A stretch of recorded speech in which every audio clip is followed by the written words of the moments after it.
Les autorités locales et la société Nouvelle Gabon Mining tirent la sonnette d'alarme face à l'intensification du sillage illégal dans la région. Une mission d'observation conjointe a permis de mettre à jour un vaste réseau d'exploitation clandestine du bois. Ce paysage dévasté témoigne d'une exploitation illégale en plein cœur de la concession de Nouvelle Gabon Mining. Ici, les opérateurs clandestins ont mis en place un système de pillage des ressources naturelles véritables.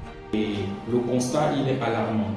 À la suite de ce premier constat, nous avons jugé utile d'informer les autorités, aussi bien de la ville que de la province, de la situation que nous avons trouvée. C'est la raison pour laquelle aujourd'hui, l'équipe de l'AGENA a renforcé celle des eaux et forêts afin qu'ensemble nous allions constater l'évidence de ce que nous pouvons qualifier à juste titre comme une exploitation abusive et illégale du bois d'œuvre.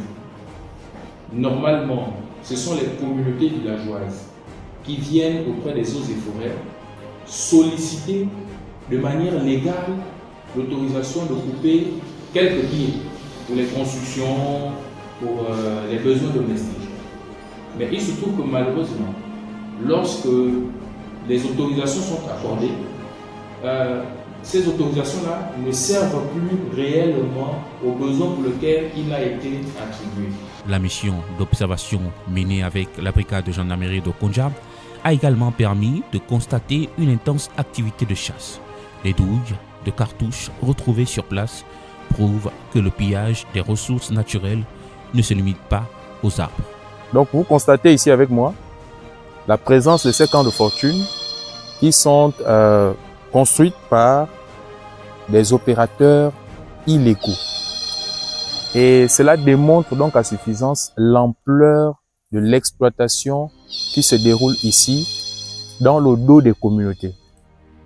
Ils incitent les communautés à solliciter légalement des autorisations pour quelques pieds, 5 ou 6, 5 pieds, 3 ou 2 pieds, mais à travers ces demandes légales que l'État reconnaît aux communautés villageoises, des opérateurs mettent des gros moyens, viennent piller, saccager le patrimoine forestier.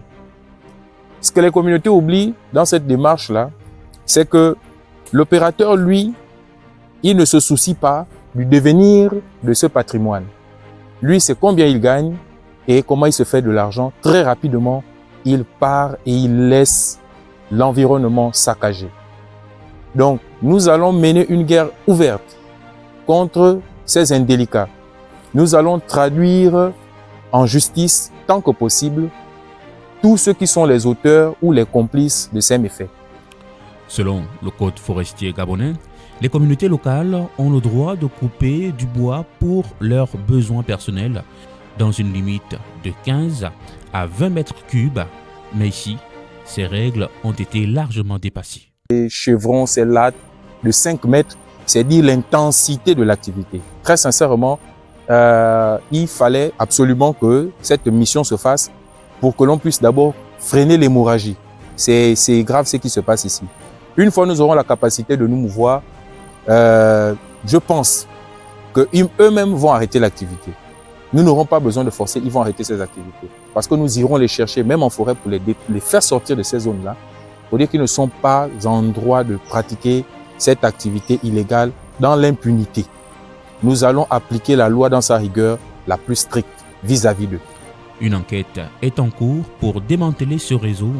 Les autorités, avec le soutien de Nouvelle Gabon Mining, rappellent que la protection des forêts est une responsabilité collective.